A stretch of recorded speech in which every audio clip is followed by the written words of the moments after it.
and welcome back to another episode of Relish the Journey. I am your host, Miles Biggs, and my guest today is Eve Baum, the founder and head designer at Military Apparel Company.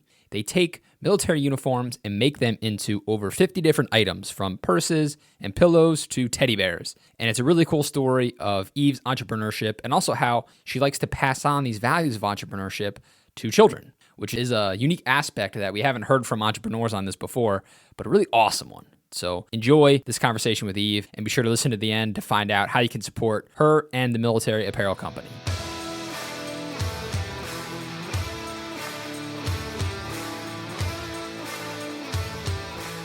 Eve, thanks so much for joining me tonight. I'm excited to dive into your story. Absolutely. Thanks for having me on this podcast. So we met in sort of an odd way, the true networking way, right? Where I knew somebody that you also knew, and she decided to put us together. That's correct. So a silent shout out here to our mutual friend that made this happen. It's going to be cool. So tell me a little bit about you and about your company, how you got started with the company. You don't have to go all the way back, but what's the brief overview and why it exists? Okay, so here's the rundown. So I'm a trained fashion designer from Montreal, and I moved in the United States 15 years ago. And basically, the business started on me. I just made a few handbags and as gift, and people kept asking for more and kept asking if they wanted to buy some. And I actually majored in menswear, so for me to make handbags was something a little bit different, but I still use the same techniques and all. And I want to say it's about 2 years into the business, the original business, which was called at that point Maeva Design. A major in the Army sent me his uniforms and asked me to make handbags for his sister and his mother. And that, when I cut that, I just got kind of like an all over chill. And I thought, oh my goodness, what an awesome idea that is. And that was basically the birth of Military Apparel Company. That's the best way to have something start, right? When it's not even your idea, the demand's already there. I can totally say it was a great idea because it wasn't mine. And I feel like that's a big thing, I would imagine, for someone in the military to do, to part with that uniform and know that it's going to be cut up and put into pieces. So that's got to be an honor for you to be entrusted with that piece to turn it into something else. Oh, it is absolutely such a great honor. And when I thought more about it and I started developing the business plan for Military Apparel Company, there is such a great emotional attached to the uniform. And most people do not get rid of them. So it just sits in attics, and once in a blue moon, somebody will ask, or they'll get it out, or maybe they'll try it on or something like that. But I feel like the uniform can tell a story. And that's really what the mission and the core of our company is. So that's really, the more I thought about it, the better the idea got, that there was definitely a need out there for the uniform to not be forgotten. Yeah, absolutely. So this guy had you turn it into handbags. What are some other things that you're able to turn the uniform into? Basically, anything that can be made out of fabric, we can do. We offer about 60 different products on our website, from pillows to teddy bears. Those are my favorite, to blankets, bows, handbags, duffel bags for guys. So, and then people just have completely random creative ideas, and we try to accommodate that as much as possible. Nice. That's really interesting. So what's one of those random creative ideas that you have to accommodate? Oh my. We made a dog carrier once. I remember making a gun case for somebody. I think that's basically what I can remember. But sometimes it's just a variation of what we're already doing. That's not completely off the wall, but everything is completely customized to the T. So if somebody wants a little bit of a, longer handle, or they want a different closure, like, we really can work with the person to accommodate that. Yeah, and I saw on your website that everything's made in the United States, which I'm sure resonates with that target audience as well. Yes. So is everything made by you, or do you have a team that's helping you? No, I have a team of seamstresses that works for me. We have our production manager, Debbie, and then I work with other people who work with us on the handcrafting part of our creations, as well as other businesses that are doing specific products for us from their own studios. That's, I think, is a little bit different than other business owners are operating. So, for example, our dog collar and our dog leashes are made by a lady down in Florida who specializes in that. It's a very specific product. And I had found her online, and her quality was something that I was really, really, really interested in. And so I contacted her, and we formed a partnership like that. And so then when we sell our dog collars and our dog leashes, we subcontract her to make that. And we here concentrate in what we're really good at. Yeah, that makes total sense. Like we said, it's such an emotional pull. The last thing you want to do is create a subpar product with somebody's uniform because there's no do-over. Exactly. Yes.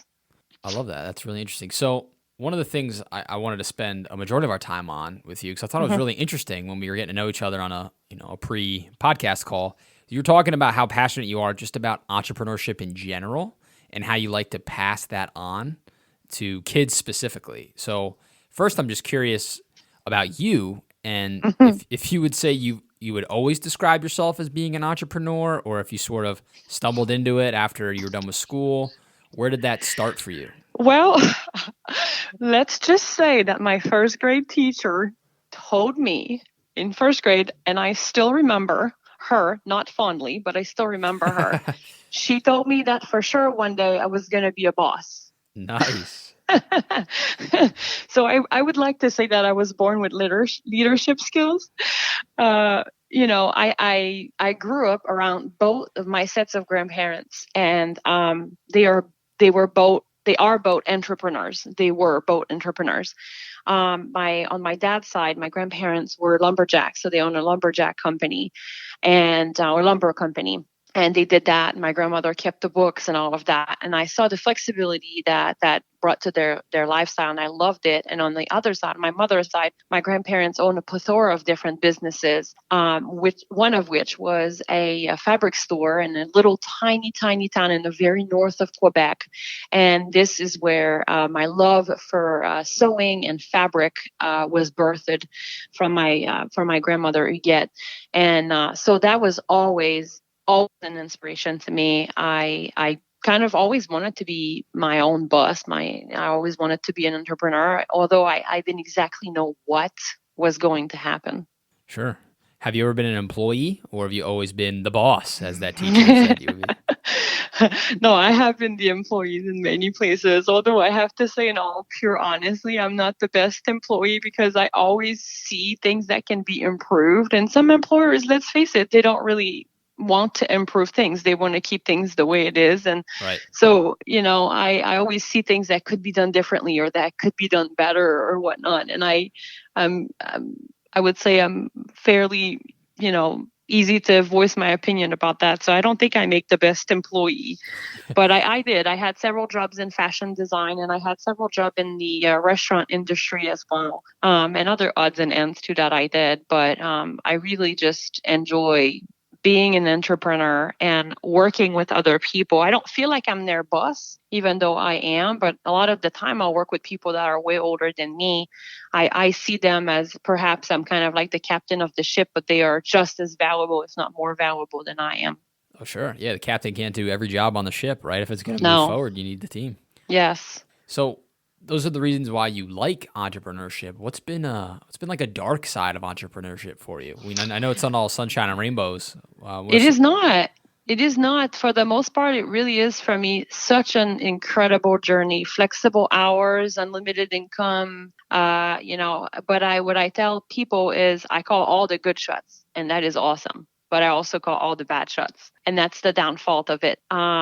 And kind of something that just is happening currently is we just signed a partnership last week. So a lot has happened since you and I had first talk. But we just signed a partnership with a firm called Tango Squared. And they come with years upon years of experience in branding and marketing and so many different things that they're such an incredible company. I'm really incredibly grateful that they're joining our company right now at this time where we're starting to launch a nationwide keychain project. And so anyway, the downfall of calling all the shots is that sometimes you kind of just have to guess something. You got to say, okay, I think this is going to be a good idea, but it gets to be a lonely place, and I just realized last week after a conversation I had with the owner of Tango, Thomas, how good it felt that I could bounce things off of him and say, okay, this is what I want to do. What do you think?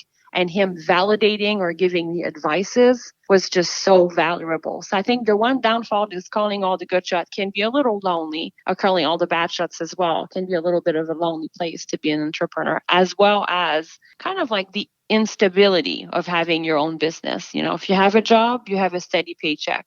When it's your own business, you never know. You can have, thousands of orders one day, no order the second day. So the instability of it is really the only thing that truly bothers me sometimes. Yeah, we're seeing that a lot right now in the world that we're living in, Mm-hmm. with everything going on with the virus. But Mm-hmm. with you being an internet-based business, right? You're an e-commerce platform.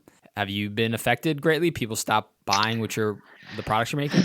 So what's very, very interesting right now, which I never thought in a million years that this would happen, but first of all, we're seeing that people are at home, therefore they have more time on their hands, therefore they're shopping online, at least on our website. The second thing that happens is we present an emotional product right now. So people, their husband is staying deployed longer, or their wife, or they're stuck on a ship somewhere, they're not coming to the United States, or they're just quite frankly, we're missing everybody right now. We're missing our family. We're missing our friends. And so because we offer an emotional product that helps with that missing part of your life, we're seeing actually an increase in sales right now, as well as something that has developed on the side and is actually taking quite a major part of our business right now. We started making face masks. And so last weekend, we completed the 200 mask project with a girl down in New Jersey that hired us as the manufacturing, but she's donating the masks to the community. And we're starting another project early next week or this weekend for another 350 with the same person. And we're just selling tons of face masks because I developed a really good face mask that's very, very close to the face.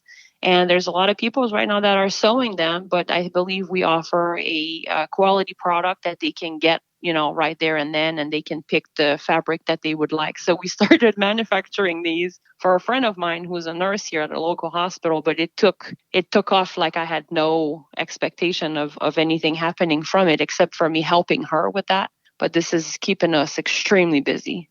Right. Well, it's good to hear that because I work in marketing for my day job, and so I talk to a lot of Mm-hmm. people, and I've been keeping an eye on the business side of this, especially when it Mm-hmm. comes to internet-based companies, and Truth. it's up and down, right? So I'm glad to hear that I it's feel working for you. Yeah. yeah, I'm at a lack of a better word, and I'm so grateful and thankful. Like, I really thought when all this happened, I said, oh, brace yourself. This is definitely going to affect your business because it's affecting everyone's business, and I get it. And we are totally non-essential. As much as I would like to say that we are essential, we are a total non-essential business. So for the time being, this is what's going on with our business, and we're taking it a day at a time. But we are beyond grateful, and and we were able to create jobs right now for our local seamstresses, which is so awesome. So I think people are really right now kind of banking on that instead of maybe encouraging big chains. They're even more into encouraging local businesses, which I feel like this should be an everyday thing. It shouldn't take a global virus for Right. us to look at our neighbor. But if it's what it takes, then,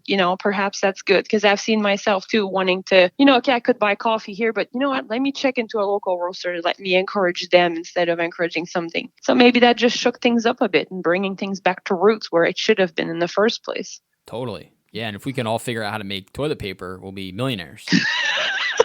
I'm thinking about developing Can I pick toilet Can paper. I pick Yeah. the fabric for my toilet paper? Is that what's next? Right? I mean, this is just crazy, but yeah, we just have to kind of roll with the punches and be creative. Right.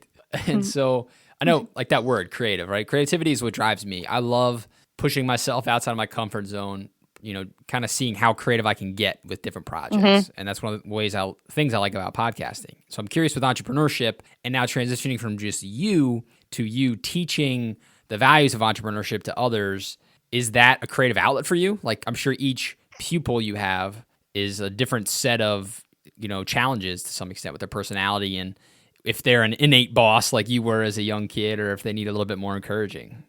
Well, one thing I'm really passionate about is, yes, I know a lot of women, perhaps they want to start their own business, so they'll instantly think of me, okay, Eve knows what she's doing. I'll come to her. And I've given pretty sound advice to some ladies, and then sometimes they take it and sometimes they don't. But what I'm really, really passionate about is teaching kids to be entrepreneur, because, if you can teach a little kid to be an entrepreneur, they can already start, getting money and getting a head start on this whole, life game. They can get a car when they get to be 16. They can get a house earlier, or they can fulfill whatever dream that they would have with that money. And so this starts at home for us. And, the whole mask project that we were talking about, I can't have my employees, my coworkers here right now because of social distancing. So literally my whole family joined my crew, all the way from the little 7-year-old who can sweep the floor,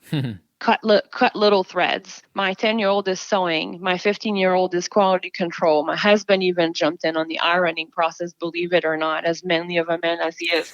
So it's like, look, we have 200 masks to do. I have one. My production manager comes here. We social distance as much as we can and keep it safe, but the whole family just jumped in. So my kids, they're getting paid right now. They're learning about money management. But when it's not on the masks project, my youngest one runs a dog treat business that we got through a company online that sells like businesses in a kit. And it was just a phenomenal Christmas gift I got for her. And she did that and it really took off. And so she's learning with that. My middle one, she has a sewing business day. She makes heated rice bags. So they were to go, both of them were to have a little event here at a local business, but because of what happened, it's going to be reported later on. And my oldest one is a published author. She has a book called Drip, Drip, Drop. It's on Amazon. And so she did public reading and she, did money management with all of that. And so I'm really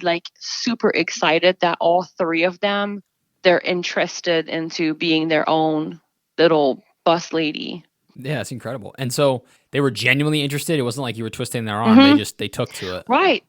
And I always thought to myself, well, I never want to be the kind of mom that say I wanted to learn piano and I never did, so I'm going to make my kids learn piano. But yeah, they are all genuinely super interested in learning the process and customer service and working hard. I mean, last weekend we put in severe hours and, they all pitched in and it was just such a beautiful thing to see, all of them coming together and having such good work ethic. And we didn't say, okay, you must work, right. You must help us with those masks. They just genuinely they came up and, they just started helping and it was just great. But, I also like to go in school and Charlie and I did a couple of series with Denise, our mutual friend, and teaching kids about businesses. And they had such great questions and they were so interested in the process. It really is. I think I enjoy teaching entrepreneurship to kids more than adults because I feel adults may have do's and don'ts and blockage in their mind, while kids, sky's the limit a lot of the time with kids. Yeah, that's so true. And they're so cute. Yeah, they can sell anything. Hey, there you go. So I'm curious about this business in a box that you can get as a gift. That's my brain being the adult, right? I'm going to, man, there's LLC paperwork in there. What does it come with insurance? What's in this box? How does that work? No, the name, I don't have the name right now. I'll have to give you the name later on. Hold on. I can look it up. So this one sells 3 different businesses and you get everything you need in a box. So this one, we got the dog treat business. So it came with all of your ingredients, your packaging, little business card. It's called Bus Club Co. Bus Club Co. It's what it's called.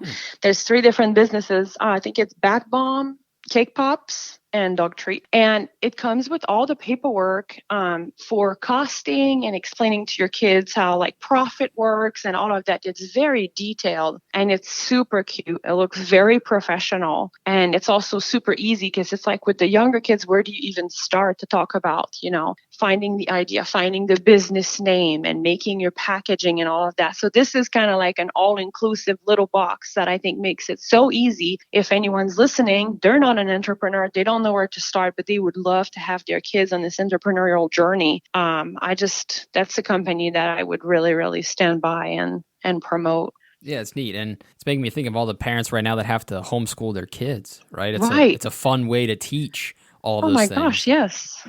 And financials too. You know what I mean? Like Oh right yeah. now, like, if you're working for someone and they're laying you off, it is what it is. If you're an entrepreneur, you can think, okay, what can I do? What can I offer with my business? And we're seeing that a lot. And I'm fascinated by the creativity of all the small business owner. I mean, I'm friends with a lot of, entrepreneur, and I've seen people, okay, you can't come to my coffee shop. I'll come to you. I'll do porch drop off. Or, I was selling this, but now I'm selling that. And just, it just is amazing to me. That's what I'm really, really excited to see into this negativity and this chaotic time, is the creativity of entrepreneur and how they're making their business different and adapting.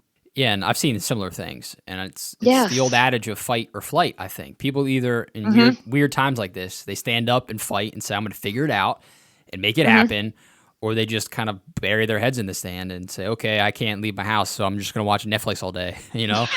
Um, Right. and there's just so many other things you can do with your time, and Yes. entrepreneurs get that, and they see an opportunity while everyone else is freaking out. They're going to work, and when it passes, they're gonna look around and notice that they're far ahead. So Yes. I think that whether it's in business or in life, because you can be an Yes. entrepreneur, right? An entrepreneur within an organization, it's just great skills to have. And it's awesome Mhm. that you're teaching your kids that, because whether or not they stick with owning their own business or they're just going to be rock star employees one day, Mhm. they're going to just have a much better outlook on life and what is possible. Yeah, yeah, I think this whole virus thing is teaching us to be flexible and adaptable. Yeah. And I don't Real think fast too for some anyone, yeah, companies. real fast, like a crash course. I don't think any human being is really, really born and wired to be flexible and adaptable. I know some people are a lot better than others, but and that's not necessarily my strength to a certain extent. But I think as entrepreneur, this is just what you have to do. You have to constantly reinvent yourself. And idea number one might be great, but idea number two might be even greater, and then you might have another idea that's even greater, and you just have to keep looking for that and reinvent yourself. For sure. So I'm curious with your kids, what's something that they've taught you about business while you're teaching them? That's a good question. So I think sometimes I overthink situations. Say I have a situation with a customer and I'll tell them about it or whatnot, or with a product. Sometimes their childlikeness, if that's even a word, really helps me to keep it down and just go straight to the answer. That's, I would say, is one of the greatest thing about children, because I mean, they think, don't take me wrong, but they sometimes don't overthink. While adults, I think, most adults have a tendency to overthink. And sometimes it's like, oh, it's that simple. You just send them a new one. That's true. You know, Right. and you just send a new one to the customer and it's done, and you don't have to, fight over it or whatever. But yeah, I think that's something that my children would teach me. That's great. Yeah, it's definitely a good thing for all of us to remember. Because, like you said, sometimes we second guess if it's too easy, right? It must be wrong if it's Yes. that easy. But Yes. sometimes it is just that easy. Hmm. I agree. Have you had any pushback or, I guess, adversity? You moved from Canada to the United States. Now you're running an American made product when you're not born in America. You have the military ties, so nobody can use, not that they would use it against you, but you know what I mean? They Hmm. can't say anything bad about that. I'm just curious. I hear Yeah. horror stories sometimes of people that are doing great things, but then the haters come out of the woodwork. And I'm curious if you've gotten any negative pushback. I have to say, I don't know if it's because I have a really strong personality or I'm just overly always passionate and excited about what I do, but I have never, ever, ever have any setback about that. I think a lot of people will say to you that I am well, now I'm American, but, we'll say non-American, for the purpose of this. I think I'm the one of the most patriotic non-American there is, because I think when you choose a country, and it's not like I felt here and I didn't want to be here. I genuinely, like, I adore living here. I would not move back to Canada. No offense to Canadians, but I would not.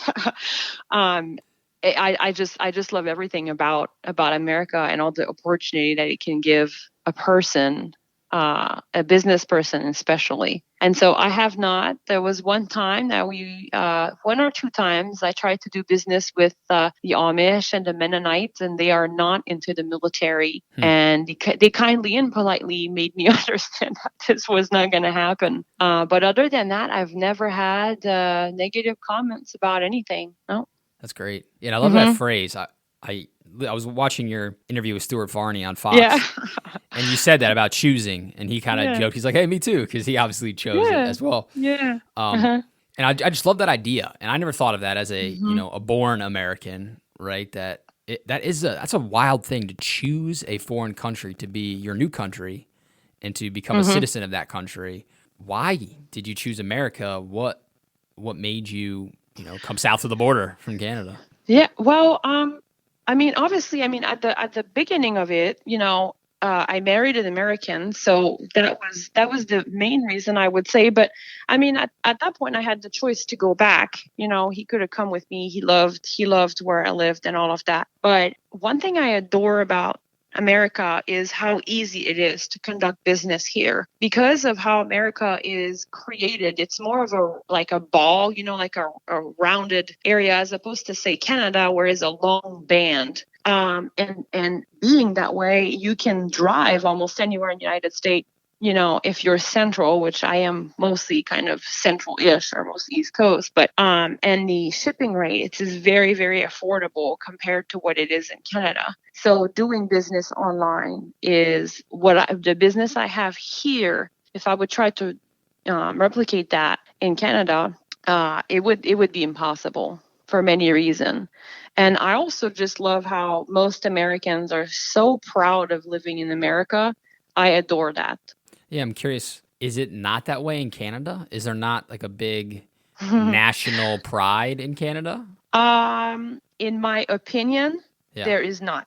Also, I'm from Quebec, and there's this whole Quebec thing with French people and all of that they've tried for a number of decades, I think, or years and years, to kind of separate that part from Canada. So that creates sort of like a conflict, if you will. Sure. So from my perspective as a Quebecer, but even people who live in Quebec, they're not like super proud to be from Quebec, like, having a Quebec t-shirt and having a Quebec flag in their front yard, or it's just something that's not there. There's a lot of super awesome things about Canadians, but I think being patriotic is not really something that I was taught, at least growing up, or that I saw. That's interesting. I just never thought of it that way. You're making me realize how much I've taken America for granted, I guess, or at least the mindset of America. Yeah, I mean, you see it in other countries too. It's not in every country necessarily, but like Italians, for example, they're really loud and proud about their country and their culture and their family and their food and all of that. I don't think it's as much here in America as maybe like an Italian could be. So I think there's level of maybe like patriotism, but I would say that Canada is definitely, in my opinion, and I can't speak for an entire country, but sure. In a way, especially being from Quebec, I don't see that. And I love that. And that's another reason why my business is so patriotic, because it's something that I instantly saw and I instantly fell in love with it. Going back to your opinion then, right? And we'll shift away from Canada. I'll keep you out of political hot water here. So you can go back one day if you want to. Yeah. In your opinion, if somebody's listening to this and they want to start a business, where do they start? What's the first thing you do when you say, I have a business idea? Okay. First, you need to study the legal side of it. You don't just start a business and start selling things and whatnot. There's do's and don'ts, and there's legal action that you have to take to, open your companies and things like that, pay sales taxes if that is, and whatnot. So there's that step, that's first step. And I would say before you start even doing that, because you may think your idea is great, but your idea might not be great, or you might think it's a good idea, but there's nobody that wants to buy this. I always say to people, start with your friends and family. And I'll speak more for a product-based company. I'm not sure exactly about service company, but product-based company, if your mother and your friends don't want it, to me, that's a red flag. Maybe it's not a good product. Maybe your product is overdone. Maybe you just got to rethink it. But I always say, go to your honest friends and ask them what they think about your idea, what they think you should do differently, what they think about your pricing, because that's the other thing too. Somebody can have a great product, but maybe it's underpriced, maybe it's overpriced. And so I feel like if you have good, honest friends and family members to start with, and then if they buy and then their friends buy and they help you do some, grassroots marketing and spreading the words, then you're like, okay, you know what? This is actually, people are really, really interested into this. Now let me set myself up for success. The next step would be taking it serious and taking legal decisions to make sure that you're operating a legal business. That saying, right? So you have a face only a mother could love. If you have a product that not even your mother Right. loves, you got a problem. That's not good. That's not good. So that's the advice that you give to people, right? If they want to start a business. Yes. Start with your tribe, then go legal, make sure you're all set up that way. And, nowadays there's a lot of resources out there to be promoting your business online that really you don't have to spend money. You just have to spend time and grit and make it happen. For sure. What's a piece of advice, not that you would give, but that you were given when you embarked on your entrepreneurship journey that, you still think about to this day, even though it was years ago? At the very beginning of my entrepreneurial journey, I joined a chamber of commerce. I can't necessarily speak for the sales part of that, okay? But it was for me to be surrounded by other entrepreneurs and listen to them and take advice from them and see, bounce ideas off of them. And a gentleman named Bill, he had a printing business, and I felt like he was such a genuine gentleman and he was so good to his customers. That is something that stuck with me. And I think I have achieved that when I ask for my customers for testimonies or if they can do review for me. That comes, and I'm more proud of that than making a good product, because anyone can make a good product. But if you can really connect on a personal level with customer and offer a customer service that they feel is above what they expected, that's when I'm really, really happy. I'm really proud of that. Yeah, that's a great point. And that goes back. People can buy things anywhere. Somebody else can make a military handbag. You're selling jewelry, there's tons of jewelry makers out there. They will buy because of you. 100%. And I think that goes back to what your kids taught you about not overthinking it, right? That's people like other people, right? That are pleasant. Like if they like to do business with you, they will do business from you. And it can be as simple as that. Just be a good person and then the rewards will come eventually. Yes. And be there. And if it's because they want to talk about their bad days, it is what it is. And, it's not all about selling. It's also about exactly what you said, being a good person, being there for them, and the rest will follow. And they think of you. Just today, somebody messaged me on Facebook on behalf of one of their friends, and their son was starting a job in a prison and needed a name tape for it. And they thought of me.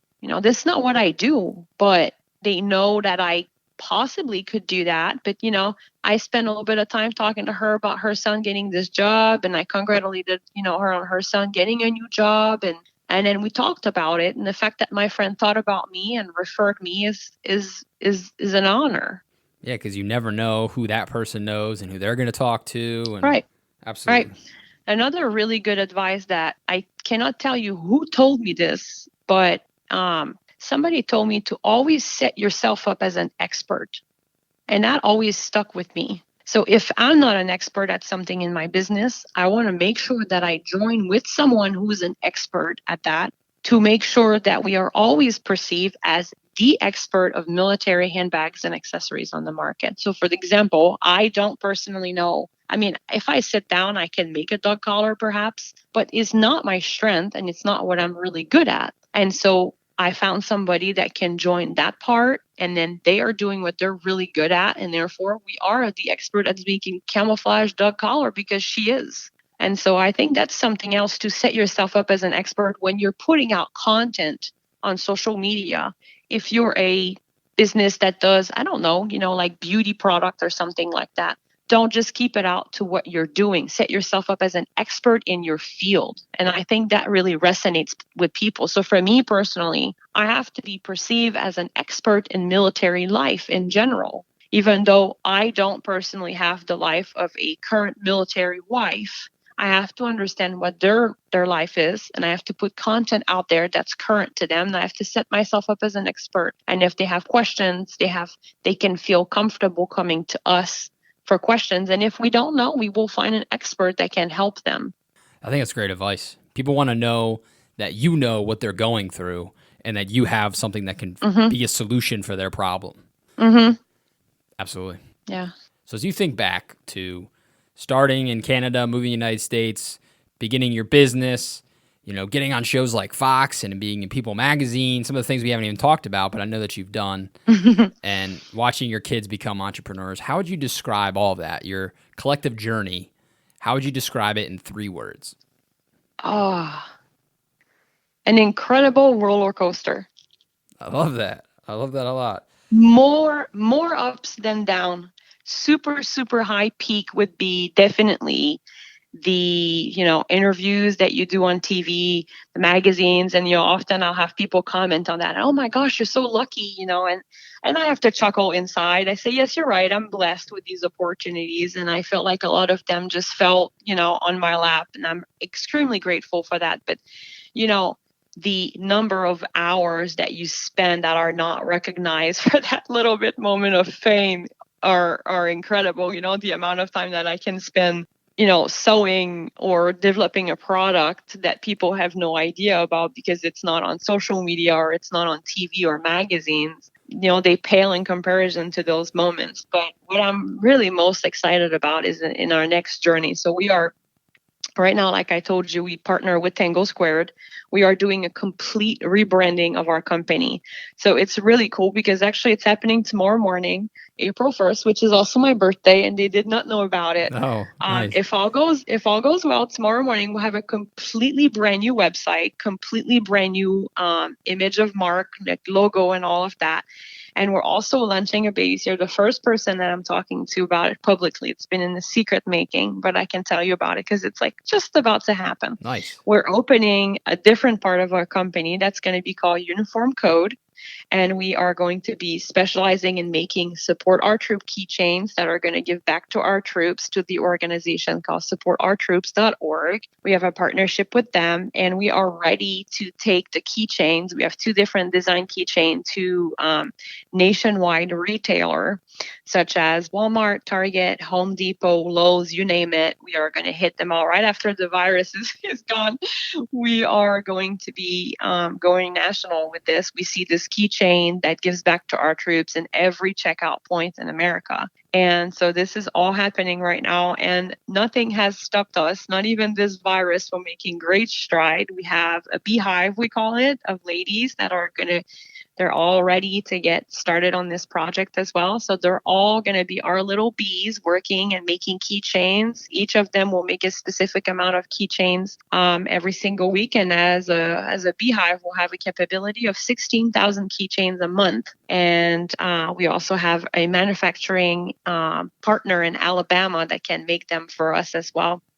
And so this is all very exciting for me. It's like we've been doing business to customer for 15 years now, but this is going to be business to business and retail and manufacturing. So it's a complete new journey, but we're super thrilled with that. Yeah, it's incredible. Congratulations. Thank you. Thank you. So the name's not going to change, right? It's still going to be Military Apparel Company. It's just a whole new look. Yes. So Military Apparel Company is getting a brand new look and a brand new website. And it's basically the baby of Military Apparel Company will be Uniform Code is the name of it. Cool. It's a play on word. The Uniform Code is the Bible of military. And so we're playing with that. And so that's going to be a sub project of it, if you will.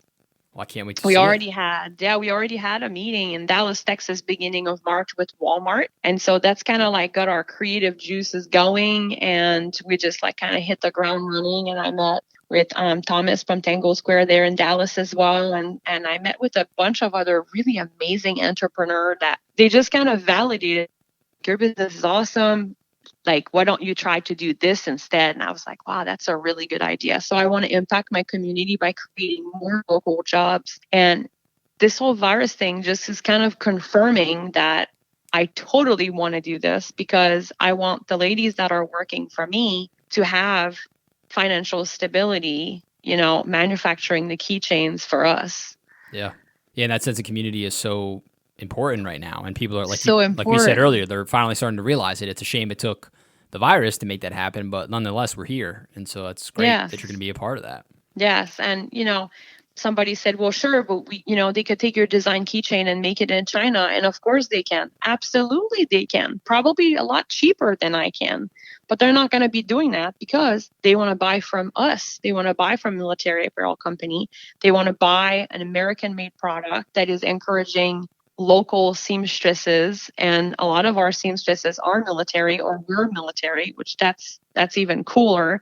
And it's going to be a product that's going to give back to the troops. It's a feel-good, useful product. And so, when somebody in Dallas had asked us about that, we were thrilled to tell them that we're proudly making it in the United States. And I think more and more big businesses, and maybe this virus is even going to be pitching into that even more of, hey, wait, we got to invest in made in America as opposed to made, wherever outside of America. And so I think it's going to be really awesome to be presenting that to these big retailers and say, look, like we can make this here, and it encourages local job and it encourages America. Let's do it. Yeah, I'm sure we will see that. It's bound to happen, especially the longer that this goes on. Mm-hmm. That will be a byproduct for sure.